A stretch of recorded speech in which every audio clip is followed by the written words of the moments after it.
Assalamualaikum warahmatullahi wabarakatuh. Perkenalkan, saya Arida Jahara dari Prodi Manajemen Bisnis Syariah, Fakultas Ekonomi dan Bisnis Islam, UIN Imam Bonjol Padang.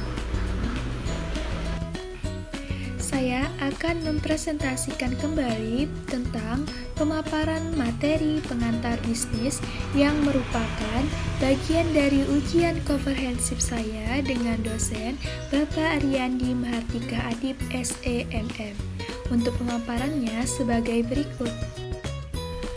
Jelaskan pihak-pihak dalam pengelolaan bisnis serta tujuan bisnis dan maksud bisnis, di mana pihak-pihak dalam pengelolaan bisnis ada 4, yaitu pertama, pemilik modal, pihak yang menyediakan dana sehingga kegiatan operasional dan aktivitas organisasi dapat berjalan dengan lancar.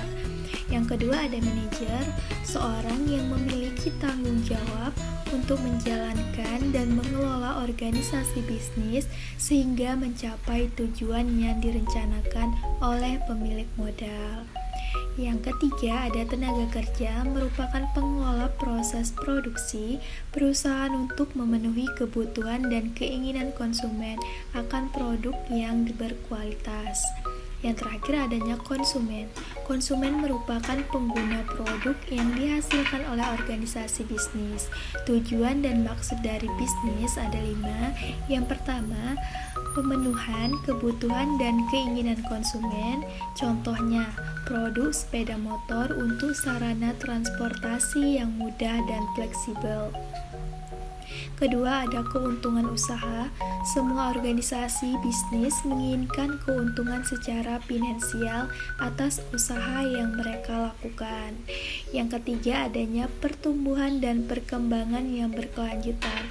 Contohnya, organisasi bisnis dengan tujuan ini adalah PT Perhutani yang melakukan reboisasi dan penghijauan untuk kelestarian usaha di masa datang. Yang keempat ada mengatasi berbagai resiko. Contohnya usaha ini adalah Biro Jasa Keamanan, lembaga asuransi. Dan yang terakhir adanya tanggung jawab sosial. Banyak usaha yang mulai peduli terhadap lingkungan sosial selain mengejar keuntungan. Contohnya produk mobil ramah lingkungan, produk plastik daur ulang. Untuk soal yang kedua yaitu apa itu bisnis go internasional dan kenapa bisnis go internasional? Bisnis go internasional adalah strategi bisnis untuk memperluas jangkauan pasar ke negara-negara lain di luar negeri. Ini melibatkan menjual produk atau layanan Anda di berbagai negara, sehingga dapat menjangkau lebih banyak pelanggan dan meningkatkan pendapatan. Kenapa bisnis go internasional? Nah, karena ada beberapa alasan yang mendorong sebuah perusahaan memperluas bisnisnya ke pasar internasional, yaitu pertama, adanya keuntungan potensial.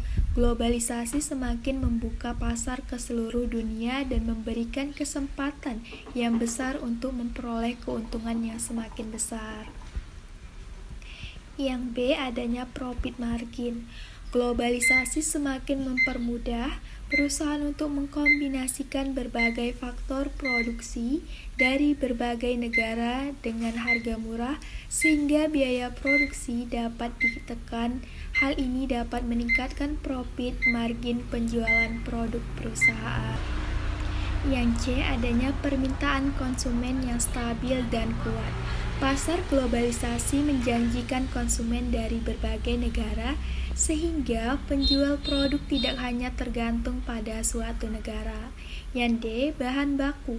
Globalisasi juga memudahkan perusahaan yang tidak memiliki bahan baku di negara asal dan mencari dari negara lain.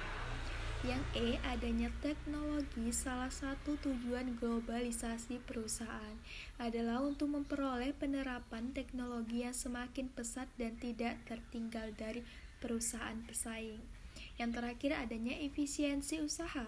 Globalisasi mendorong efisiensi produksi dan usaha karena pengguna input proses produksi yang minimal yang berasal dari berbagai negara di dunia.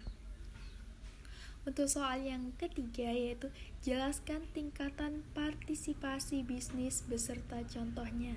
Baik contoh di mana ada beberapa tingkatan partisipasi bisnis dalam lingkungan ekonomi global, yaitu adanya yang A, domestik, organisasi bisnis terbatas pada lingkungan lokal dan belum memasarkan ke luar negeri sehingga masih terbatas dalam suatu negara.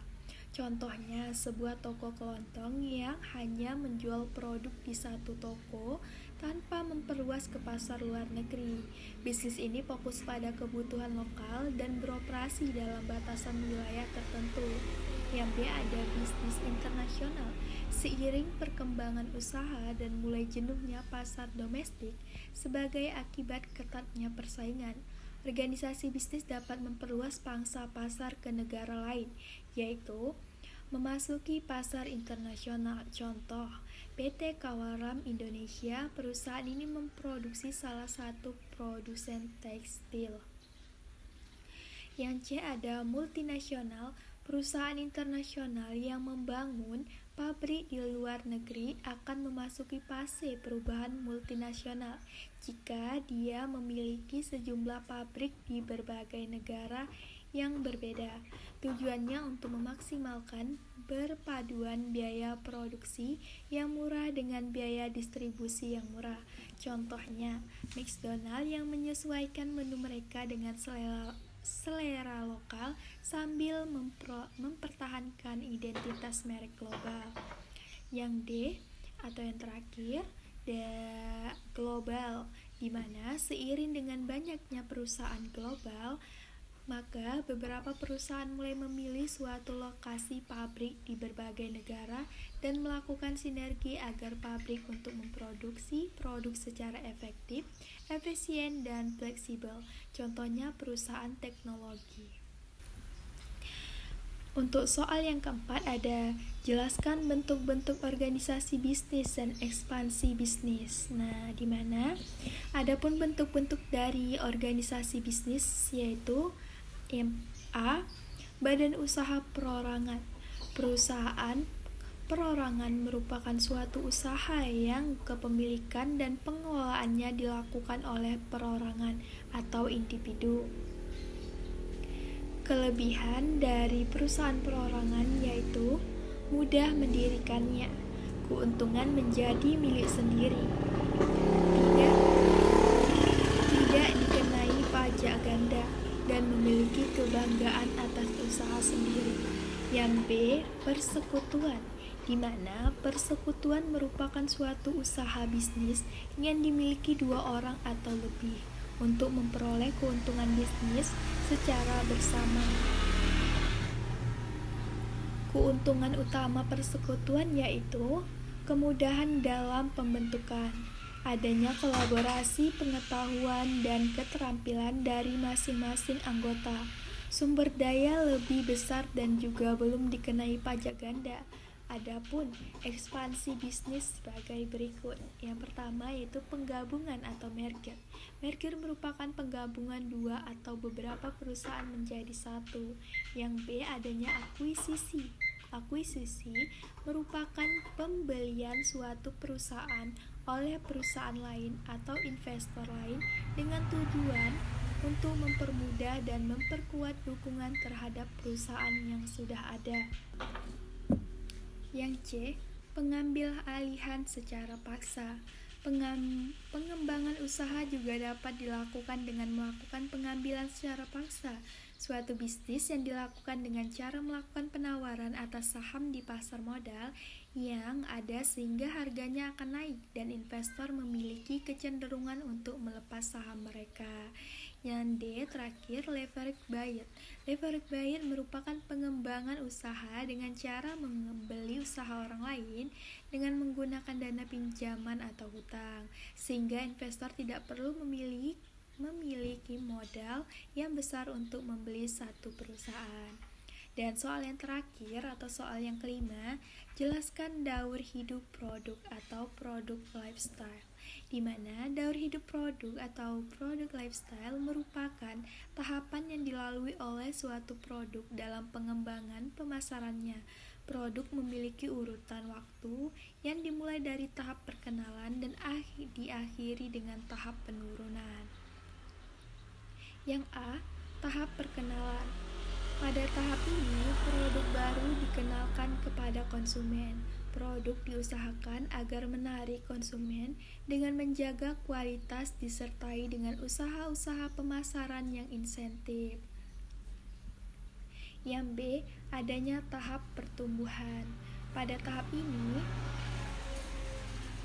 kenaikan jumlah penjualan semakin besar, hal ini karena meningkatnya jumlah permintaan. Yang C, tahap kedewasaan. Pada tahap ini, tahapan jumlah permintaan semakin berkurang, demikian juga pertambahan labanya. Persaingan mulai dirasakan berat, terutama persaingan harga. Dan yang terakhir ada tahap kemunduran. Pada tahap ini juga permintaan produk sudah tidak ada, bahkan berangsur-angsur semakin berkurang. Konsumen mulai kurang memerlukan produk ini lagi. Sekian dari saya. Wassalamualaikum warahmatullahi wabarakatuh. Terima kasih.